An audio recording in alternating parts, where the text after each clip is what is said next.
안녕하십니까. 리뱅헬 치과병원 김현철입니다. 가맥스 2020에 강연의 기회를 허락하신 회장님과 임원 여러분 그리고 경청하시는 회원 여러분께 감사의 말씀을 드립니다. 오늘은 상악동 치료의 달인되기라는 총주제하에 치성 상악동염은 상악동 고리식수를 시행하는 치과 의사라면 누구라도 쉽게 치료합니다 라는 제목으로 발표를 하고자 합니다. 말씀드리는 치성 상악동염은 문헌에 의하면 20% 전후로 이전엔 보고됐지만 최근의 논문에는 40% 이상 발생되는 것으로 보고되어져 있습니다. 멜렛들은 40.6%, 말렛은 50% 이상이라고 보고하고 있고 일본의 마츠모토는 전체 상악동염 중에 72%가 치성이라고 보고하고 있습니다. 치성 상악동염의 기본 원리와 이것이 어떻게 치료되어야 하는 문제를 말씀드리고자 합니다. 일반적으로 상악동염은 점막이 비후된 것이 막혀서 그곳에 엑슈데이션이나 퍼스나 가스가 차게 되면 그걸로 인해서 커다란 안면 통증이 야기되어지게 됩니다.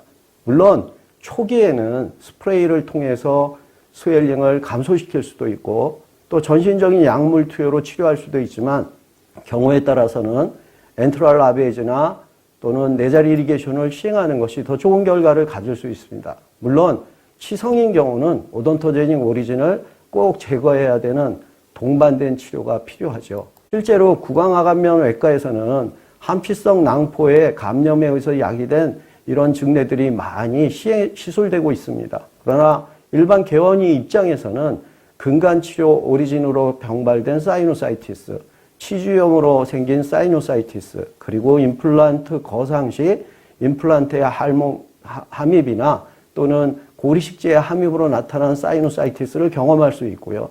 또 이런 것이 없을지라도 다른 기전에 의해서 전혀 문제가 없었던 상악동에 사이노사이티스가 유발되기도 합니다. 저희가 보편적으로 치성 부비동염의 4대 주증상을 말할 때는 가장 많은 것이 안면통, 후비루, 비축열, 상악 치통순으로 되어져 있습니다. 이 중에 한 가지 또는 두세 가지가 나타나기도 합니다. 이런 진단은 이전에는 콘빔 CT가 없었기 때문에 진단에 어려움이 많았고 또 발생되었을 때 비성인지 치성인지 알 수 있는 기회가 적었지만 콘빔 CT의 확장으로 이런 진단이 확실하게 되었습니다. 의사나 치과의사 모두 중에 상악동이라는 공간 속에 뼈이식을 시행하는 의사는 저희들 치과의사밖에 없습니다. 저희들이 바로 막실라리 사이너스 스페셜리스트죠. 이와 동반돼서 생긴 상악동염이라면 이것도 우리가 스페셜리스트가 될 수 있습니다. 오늘 강의의 주목적은 이 강의를 들은 모든 선생님께서 이런 시술을 하는 스페셜리스트가 됐으면 하는 바람으로 강의를 준비했습니다. 앞에 말씀드렸던 오스트미아탈 유니트는 매우 중요한 해부학적 구조입니다. 그렇지만 상악동염, 특히 수류에 발생된 상악동에 극한된 경우에는 다른 유니트의 부분은 전혀 문제되지 않습니다. 오스티움 부위를 적절하게 조기에 치료한다면 이 건강 상태는 유지될 수밖에 없습니다. 간혹 오돈토제닉 사이노사이티스로 위에까지 문제가 된 경우에도 하방 부위를 적절하게 치료하면 이곳의 펑션이 유지되고 있기 때문에 건전해지는 소견을 임상에서 자주 경험하게 됩니다. 슬라이드에 보이시는 것처럼 이런 경우 이것이 비성인지 치성인지 진단하기 어렵습니다. 그렇지만 실질적으로 비성이라고 저희가 가정하고 이런 환자는 이비인후과에 진료 의뢰하는 것이 맞다고 생각되어지죠.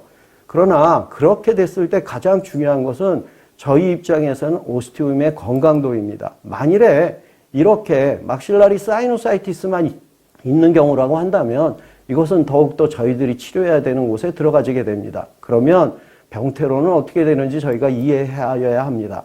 상악동이 완전히 들어간 경우 주위에 뮤코잘 시크닝이 있는 경우 모두 동일한 소견으로 봐야 되죠.